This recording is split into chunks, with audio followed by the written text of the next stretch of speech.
ఏడు శనివారాల వెంకన్న దేవుడిగా ప్రసిద్ధి చెందిన స్వామి వాడపల్లి ఏడుకొండలవాడు. కోనసీమ తిరుపతిగా ఖ్యాతి పొందింది వాడపల్లి. తిరుపతి తరువాత వెంకటేశ్వర స్వామి క్షేత్రాల్లో ముఖ్యమైన ఆలయంగా భక్తుల నమ్మకం పొందింది వాడపల్లి వెంకటేశ్వరుడి ఆలయం. ఈ ఆలయానికి ఎన్నో విశేషాలు ఉన్నాయి. వాడపల్లి క్షేత్రంలోని మూల విరాట్టు రాతితో చేయబడింది కాదు. ఇక్కడ వెంకటేశ్వరుడు రాయితో కాకుండా నల్లని చెక్కలో స్వయంభూగా కొలువై ఉన్నాడు. సాక్షాత్తు నారద మహర్షి విష్ణువుకు ఇక్కడ వెంకటేశ్వరుడిగా పేరు పెట్టినట్లు చెబుతారు. వరుసగా 7 శనివారాలు క్రమం తప్పకుండా స్వామివారి ఆలయం చుట్టూ ప్రదర్శనలు చేసి స్వామిని దర్శించుకుంటే మనసులో ఉన్న కోరికలన్నీ నెరవేరుతాయి అని భక్తుల నమ్మకం. అందువల్లే ఈ క్షేత్రానికి శనివారాల్లో వేల సంఖ్యలో భక్తులు తరలి వస్తుంటారు. శ్రీకృష్ణుడు తన అవతారం చాలించి వైకుంఠానికి చేరుకుంటారు. దీంతో ద్వాపరయుగం ముగిసి కలియుగం ప్రారంభమవుతుంది. కలియుగంలోని ప్రజలు దైవ చింతన మర్చిపోయి డబ్బు సంపాదనపై ఎక్కువ దృష్టి సారిస్తూ ఉంటారు. దీంతో భూమండలంపై పాపాలు పెరిగిపోతూ ఉంటాయి. ఈ విషయమై మునులు తీవ్రంగా భయపడతారు. నారదుడి ఆధ్వర్యంలో వైకుంఠానికి వెళ్ళి భూమండలంపై జరుగుతున్న విషయాలను విష్ణువుకు తెలియజేసి ప్రజలను చెడు మార్గం వైపు వెళ్లకుండా రక్షించాల్సిందిగా వేడుకుంటారు. దీంతో వారికి విష్ణువు అభయమిస్తాడు. ఈ కలియుగంలో తాను కలియుగ దైవంగా వెలిసి నిత్యం ప్రజలతో పూజలు అందుకుంటానని చెబుతాడు. దీనివల్ల మనుషుల్లో భక్తిభావం పెరుగుతుందని అభయమిస్తాడు. వాడపల్లిలో స్వయంభూగా వ్యవస్థానని వారికి వివరిస్తాడు.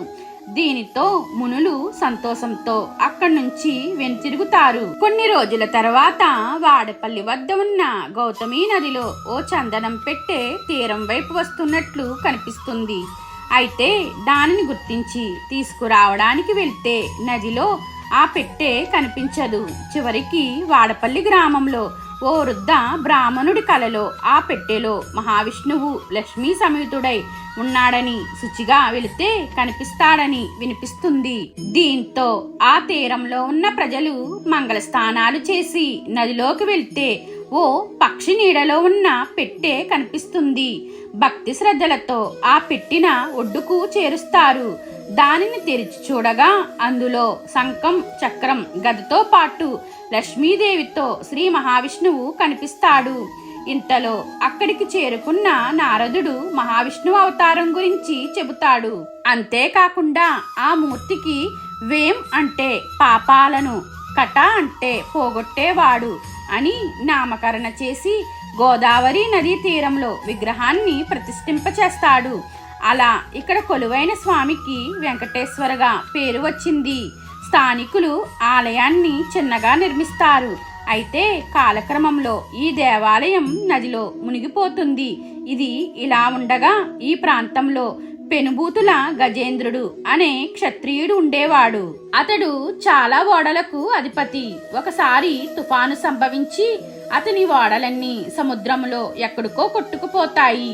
దీంతో తన ఓడలు సురక్షితంగా ఒడ్డుకు తీసుకువస్తే నదిలో మునిగిపోయిన దేవాలయంలోని విగ్రహాన్ని తిరిగి ఒడ్డుకు చేర్చి దేవాలయాన్ని నిర్మిస్తానని మొక్కుకుంటాడు.